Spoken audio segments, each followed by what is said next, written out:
Welcome to the show. It is episode 27 of One-on-One with Wes the Sports Guy here on YouTube and online all the time at westhesportsguy.com as well. Let's jump right into it. I'm going to give you the Week 1 review of the NFL. If you want a more in-depth review of it, you can go to my website, westhesportsguy.com, and see the post right there for the Week 1 review of the NFL. And you will get a review every single week this NFL season there at westhesportsguy.com. for the regular season and the playoffs, including the Super Bowl as well. So stay tuned and make sure you bookmark that page. And also, while you're there, make sure you go to YouTube and hit that Liberty Bell button and subscribe to the YouTube channel for One-on-One with Wes the Sports Guy as well. After the first week of the NFL season, we have a tie, unfortunately, and I do not like ties at all, but the Pittsburgh Steelers and the Cleveland Browns ended up going to battle in a 21-all matchup in Cleveland. It was a very good game, very entertaining game. There were a lot of turnovers, mainly by the Steelers on one side of the spectrum, but the Cleveland Browns had opportunity in overtime to win the game with a field goal. It got blocked, not really like swatted down to the ground, but it was tipped, and it obviously was not going to go through at that point. But many opportunities for both teams to win the game. To quote Herm Edwards, who's now the head coach of the Arizona State Sun Devils in college football, you play to win the game. And nobody won the game, and I'm sick and tired of seeing NFL teams go to ties nowadays. It should not happen anymore. Hockey got rid of ties a few years ago after their last work stoppage where they canceled an entire season. They came back, got rid of ties, got rid of the two-line pass. They made a lot of changes, and it's actually better for the game. When you watch it nowadays, the NHL is at its best point that I've ever seen in my lifetime. I'm sure there's been better times in its history, but as far as right now, what I've watched with hockey is the best it's ever been. And part of it is with the rule changes and no ties. Obviously, I'm just spewing my opinion on that, but again, the NFL needs to get rid of this. I'm sick and tired of seeing ties. They shouldn't happen. Yes, they rarely happen in the greater scheme of things, but I don't want to see it. Soccer, one reason why I can't watch soccer, there are ties. You can have a 0-0 tie. Yes, they eventually go to shootouts when it matters, but most of the time there are ties. I don't like it. Move on from that. Fix it. You're trying to fix concussions. You're trying to fix catches and the catch rule, all that stuff. Fix the ties. It's a simple fix. It can be done.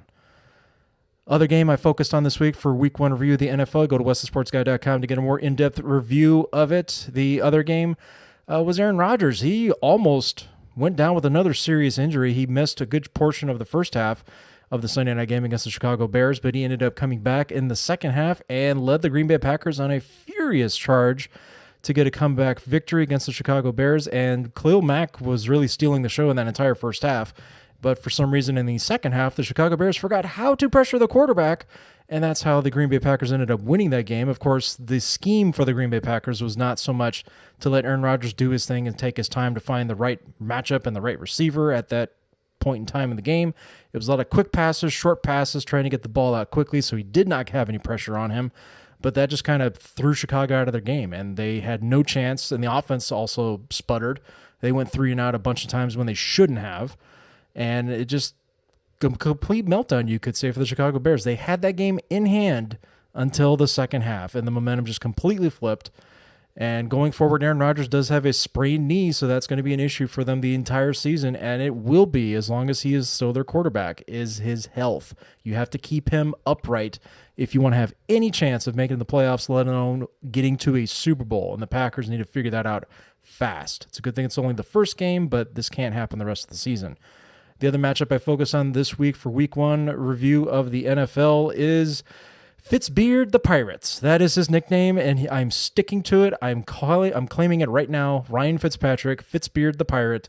He had the game of his life for the Tampa Bay Buccaneers against the New Orleans Saints. They dropped 48 points on the Saints. The Saints did not have a great defense by any stretch of the imagination last season. It was basically the same one this year, but it was still a much improved defense. They got after the quarterback. The secondary was much improved. This last week, they did not look like that defense at all.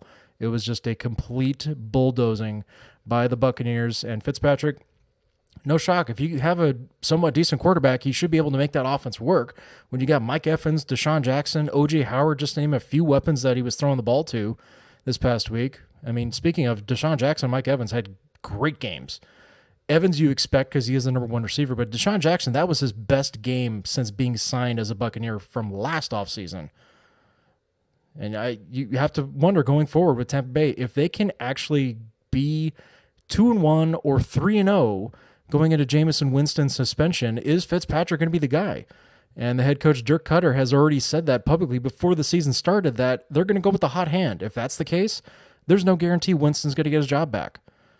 Right on. Winston hasn't shown that he can lead this team yet, even with all the additions that they've had in the last year or so. It's not a good time to be Jameis Winston, because you're seeing Fitzbeard the Pirate. Great nickname, by the way. I am claiming it. That is his nickname. As long as he's with the Buccaneers, that's his nickname. Keep having that wonderful beard. But it was just amazing to watch, and Tampa Bay should be proud of what they have right now. And they're riding with the hot hand. Hopefully he can continue it, but if not, they're going to go back to Winston, obviously, because number one overall pick. You got to go with what is the cliche that you have to go with what is the money position right now in the NFL. Time for the segment that won't call you a thief. Do you remember? You remember?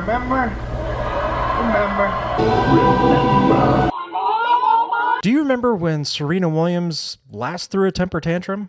Well, the last one that I remember was her going to a line judge at the U.S. Open, I don't know, 5-6 years ago at least. Might be a little bit longer. But going to a line judge at the U.S. Open and threatening to shove a tennis ball down her throat. You can look that video footage up, but it's there for all to see. Serena Williams has had these kind of temper tantrums and threatening positions before, so she has some history with her. Now, she's done it a few other times with some opponents as well. She's broken rackets. Obviously, I get it. You are frustrated when you're losing. You're in one of those situations where everything's going wrong for you. You lash out. It's understandable in any sport. It doesn't have to be tennis. And I like watching tennis, but I kind of get over the individual aspect of it a lot of times, especially when players are overreacting over situations, like in the case with Serena Williams this past time at the U.S. Open this last weekend, where she basically took the stage for herself and decided to lash out at the chair umpire for taking away a point from her. And then she also claiming that because she called him a thief, that was the reason why the point was taken away. And of course, he's ruling on verbal abuse because she just won't let it go. She won't stop berating him. But she was also accused of getting coaching from the stands as well, which by her own coach's admission, he was coaching. Now, it's a stupid rule. They should do away with it, but they've had it for a long time. You're not supposed to be coached from the stands by your coach. If they want to completely avoid that, the coach should not even be in the stands. But again, the chair umpire caught it. He deducted a point, not the match point at that time, because that was for the verbal abuse. But again, it was a deduction, and she got furious about it, claiming that she was being called a cheater. She doesn't do that. And then she calls him a thief in the onslaught of the constant badgering of the chair umpire. What did we learn from all this? She basically took the stage for herself. Now, whether or not she intended to do that or not, I'm not believing so, because that's just in the moment. Like I said, it happens to the best of us. But afterwards, she still wouldn't let it go in the press conference, losing the match to the eventual champion, which the name escapes me right now of who actually beat her. She was being beaten. But yet again, we're talking about this temper tantrum again. I'm not taking light of what you claim you're being accused of, but I do not think sexism is a claim that you can do with this, since you were playing against and competing with another woman. So where's the sexism there? If you're playing against a man, I can understand that. But you're playing against another female competitor. How is that sexist?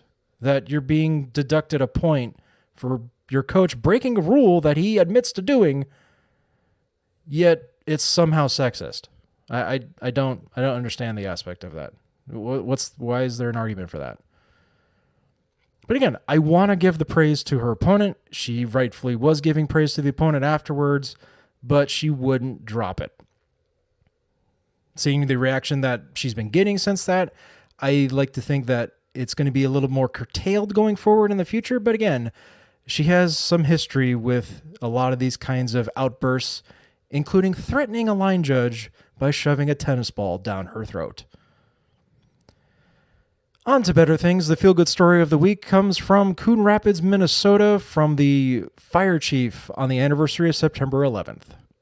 Hey guys, we're out here live on the Highway 10 bridge. I want to show you what's going on here on the bridge. Look what landed on top of the aerial on 9/11. Isn't that unbelievable?